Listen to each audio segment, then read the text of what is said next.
Hello, everybody. This is Via Zone, where we review Asian entertainment. And I want to say subscribe and ring the bell. And if you've already done so, thank you. Okay, so today we're going to be reviewing a Chinese series. It is on Viki. It's a 2022, and it has 39 episodes. And it's called Flight to You. Now, the Koreans tend to make their series a lot longer than the Koreans. I'm not sure if it's just something that's a culture thing, but again, 39 episodes is a chunk of time, so you're going to have to give yourself a few days to get through this one for sure. Now, this takes place, believe it or not, in the whole flight, aviation, airport type of theme, which I truly loved. I thought it was really interesting. What ends up happening is the main girl, you'll see her here, she goes from being a freight pilot to a passenger pilot. And there's a lot of drama that takes place for her to become that passenger pilot. And you'll see how she has all these ups and downs. And,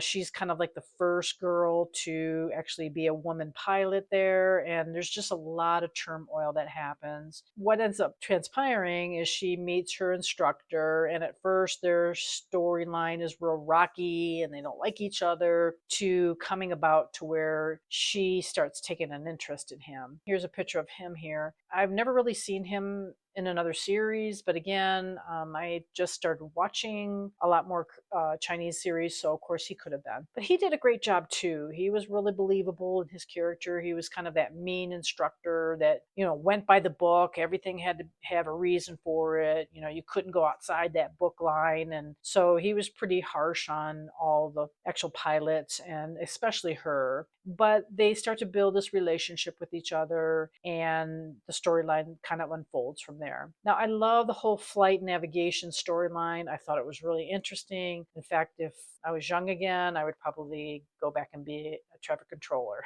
I just think it's interesting. I like how they go back and forth from what's happening with all the pilots to the flight attendants, because the flight attendants had their own storyline going on as well. So I thought that was really interesting that they would show you a bunch of storylines with the pilot, and then all of a sudden they would go do the flight attendant information. So I really enjoyed that. And then they went a step further and did storylines with passengers. So again, you've got these three different storylines going on, but they all meshed together and they all did a great job. So it really kept you engaged, which is what I really like in the series. I like the drama that was taking place between the flight attendants. They had a lot of things going on between them. The flight crew was really interesting. I thought even the flight scenes where they were actually in the air, in the airlines, in the airport, I thought that was all really done really well. Good backstory on the main actor. I thought that was really interesting. Now, since they were in the air a lot and they were kind of in these high buildings, they did a lot of drone work, and I thought they did a good job doing all that drone work as well. Now, a couple of quotes that I liked. One of them was following is, "Silence is the greatest ally of evil." I really enjoyed that line. And then the other quote that I really liked was, "If you look at a bad thing from another point of view, it could become a good thing." Again, the passenger stories were really interesting. They were very solid, very believable. The female lead, she was very aggressive in her love and work relationship. So actually, this was a pretty interesting take, because it's usually the guy that takes the lead on the romance, and the guy is the one that always makes the approach. Well, in this series, she takes the approach.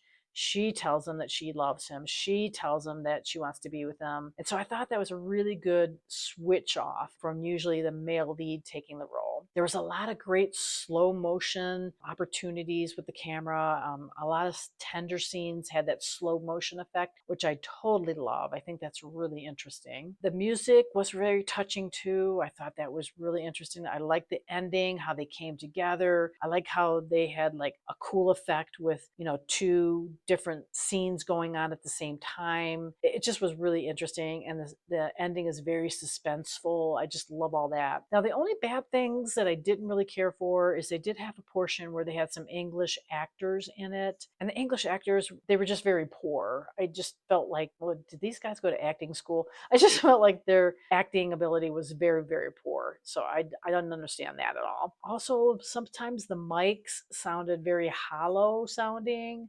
So I'm not sure if they just didn't have a good quality area to do their filming. And then the translation, sometimes they drop the ball and they didn't translate. Like, say, for example, reading a text on a phone, they had it in Chinese, but they didn't translate it to English. So for me, we were kind of wondering, okay, what is actually being said on the text message? Maybe they just didn't think it was necessary. But if you're wanting to translate and you want other languages to watch it, you do need to translate everything, whether it's a small little 3 words or it's a paragraph. You really need to translate. Overall, I thought it was an excellent series. Again, it's all about flights, airlines, airports, flight attendants, passengers. It just all worked really well together. So again, if you've got a good chunk of time, because remember it's 39 episodes, please take a look at it. It is on Viki. It's a 2022 series called Flight to You. And if you've got time, definitely watch it. Until next time.